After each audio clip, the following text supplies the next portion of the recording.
Bonjour à tous. Qu'est-ce que la taxe sur la valeur ajoutée ou la TVA en 5 minutes? Voici l'objet de cette brève présentation. Alors l'ABC de la TVA, c'est très simple. Il suffit de connaître les 5 premières lettres de l'alphabet. A, B, C, D, E, comme A comme assujetti. La TVA est un impôt qui s'applique aux entreprises qui réalisent des opérations économiques qu'on appelle les assujettis.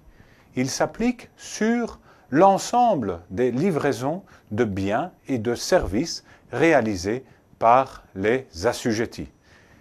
Il vient finalement frapper l'opération de consommation, bien que ce soit les entreprises qui collectent l'impôt, à la fin, c'est le consommateur, vous et moi, qui en supportons la charge. D comme déduction. Déduction, c'est la clé de voûte du système de la TVA. C'est le mécanisme qui permet aux assujettis finalement de ne pas devoir supporter économiquement la TVA. Et enfin, E comme Europe, parce que la TVA est un impôt fortement harmonisé au niveau européen. Mais revenons à la Belgique. La TVA, pour la Belgique, c'est un impôt très important. Il est prélevé par l'État fédéral, mais ses recettes viennent alimenter d'autres niveaux de pouvoir, en particulier les communautés. Et il faut savoir que l'enseignement, que ce soit fondamental ou universitaire, est essentiellement financé par des recettes TVA, mais aussi la sécurité sociale et bien entendu l'État fédéral. La TVA est la deuxième source de recettes fiscales après l'impôt des personnes physiques. On parle de plus de 30 milliards d'euros collectés chaque année et c'est presque 30% des recettes fiscales totales collectées en Belgique. La TVA est aussi un impôt important en Europe. C'est un impôt qui est déjà depuis près de 50 ans harmonisé, c'est-à-dire qu'il fait l'objet de règles communes pour tous les États membres de l'Union européenne, et en particulier de directives.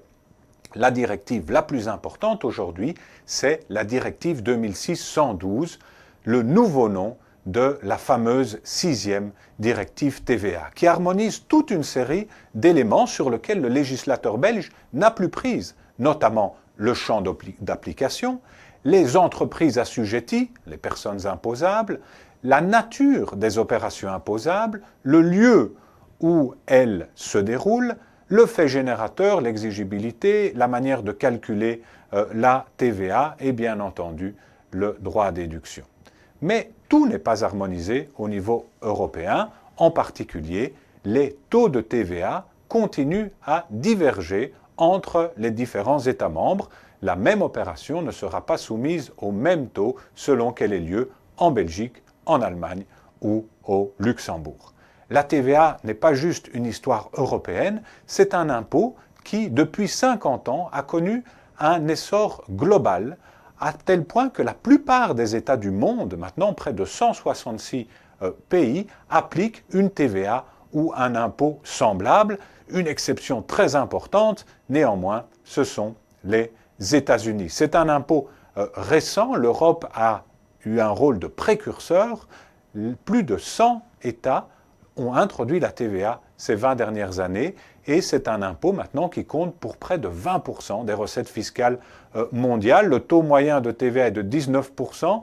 Si l'on regarde tous les États qui l'appliquent, c'est légèrement moins que ce qui est appliqué en Belgique. Et qui sait, peut-être un jour, la TVA deviendra un impôt véritablement mondial. En tout cas, certaines organisations internationales, comme l'OCDE, ont commencé à mettre en place des lignes directrices qui ne sont pas contraignantes, mais qui donnent une certaine structure à la TVA au niveau international. Quelles sont les 4 caractéristiques essentielles de la TVA? La première est la généralité. La TVA est un impôt général sur la consommation, c'est-à-dire qu'il s'applique a priori à toutes les ventes de biens et de services qui ont lieu en Belgique. Il y a des exceptions, bien sûr. C'est un impôt général sur la consommation, c'est-à-dire qu'il va frapper l'opération consistant à consommer. Ce n'est pas un impôt sur les revenus ou sur le patrimoine qui sont les deux autres grandes catégories d'impôts. En étant un impôt général, c'est aussi un impôt qui se veut neutre, c'est-à-dire non discriminatoire. Tout le monde est en principe soumis au même régime. Tous les opérateurs économiques, sauf exception, doivent payer la TVA. C'est aussi un impôt proportionnel, c'est-à-dire que le taux de la TVA va être appliqué à la base imposable, c'est-à-dire généralement le prix des biens et des services, peu importe le nombre d'intermédiaires, peu importe le nombre d'opérateurs économiques qui ont contribué à réaliser le bien ou le service que vous achetez. Donc, la TVA sera toujours proportionnelle au prix. Que vous achetez un bien non transformé, comme par exemple 1 kilo de pommes, ou bien un bien à haute valeur ajoutée qui est passé par de nombreux intermédiaires, comme une voiture ou un ordinateur. Si la TVA est un impôt proportionnel, cela ne veut pas dire que le même taux va s'appliquer à l'ensemble des biens et des services. Il y a un taux normal de TVA qui en Belgique est de 21% et des taux réduits. Certains biens, certains services, on pense par exemple aux denrées alimentaires ou à certaines opérations de construction immobilière bénéficient d'un taux réduit qui peut être soit de 6, soit de 12%. La troisième caractéristique essentielle de la TVA, c'est le fait qu'il s'agit d'un impôt qui est perçu à chaque stade du processus de production et de commercialisation. C'est-à-dire que chaque entreprise va devoir percevoir la TVA sur les opérations qu'elle réalise en faveur de ses clients et la reverser à l'État. Cette perception fractionnée permet de limiter l'impact de la fraude. Néanmoins, ce n'est pas parce que tous les opérateurs économiques doivent effectivement appliquer la TVA à leurs opérations qu'in fine, ils en supporteront le coût. Grâce au droit à déduction, les entreprises assujetties peuvent se rembourser de la TVA qu'elles ont perçue sur les opérations qu'elles ont réalisées. C'est-à-dire qu'elles peuvent déduire la TVA qu'elles doivent de la TVA qu'elles doivent à l'État, la TVA qu'elles ont anticipée, qu'elles ont elles-mêmes payée à leurs fournisseurs. De cette sorte, par ce mécanisme, la TVA est neutre dans un second sens, c'est-à-dire qu'elle est économiquement neutre, elle ne constitue pas une charge pour les opérateurs économiques. À la fin de la chaîne, c'est seulement le consommateur final qui verra la TVA augmenter le prix des biens et des services qu'il consomme sans qu'il ait la possibilité de la déduire ou de se la faire rembourser.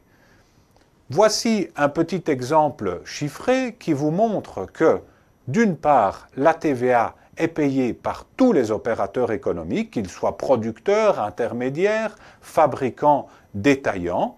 Elle est payée par tous les opérateurs sur les opérations qu'ils réalisent en faveur de leurs clients, mais comme vous pouvez le voir, l'exercice du droit à déduction va faire en sorte que la plupart des opérateurs économiques vont pouvoir se faire rembourser cette TVA qu'ils ont eux-mêmes payée, ce qui veut dire que cela ne constituera pas un coût pour eux, comme vous le voyez aussi, à travers le mécanisme de la perception fractionnée, on arrive à faire en sorte que, quel que soit le nombre de personnes qui interviennent dans la chaîne, le consommateur non assujetti, à la fin du tableau, payera toujours le même montant de TVA proportionnel au prix.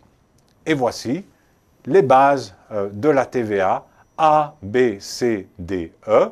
Si vous voulez connaître les autres lettres de l'alphabet TVA, vous pouvez toujours vous référer au manuel que nous venons de publier.